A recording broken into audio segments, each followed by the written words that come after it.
Across two Native reservations in Montana, tribal members seeking help from substance abuse say they were lured to Arizona, where state officials say unlicensed sober living homes promised free one-way tickets, housing, and recovery, as long as they were insured by Medicaid. On the Blackfeet Reservation, tribal members like Josh Racine made the decision to take their treatment to Arizona. Well, there was quite a few people going there, so I just took it as a trip to Arizona at first, you know, and it ended up being 3 months of misery. I spent 2 months on the streets in Arizona, basically, and before I finally made it home.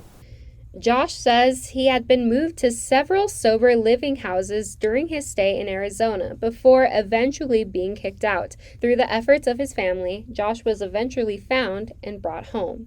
If it wouldn't have been for my family, I'd still be stuck down there. That's why you feel sorry for the ones that don't have the means to get home. For some, their stories don't have quite the same ending. Alexia Dusty Bull went to Arizona in May and, according to her mother, was kicked out of treatment, eventually restarting her lifestyle with substance abuse, and now refuses to come home. But I feel that they failed us. I feel that they failed my daughter. Autumn Nelson, another Blackfeet tribal member who went there seeking treatment, made it back home from Arizona. She says that the programs in question are, in quote, taking advantage of the Native people.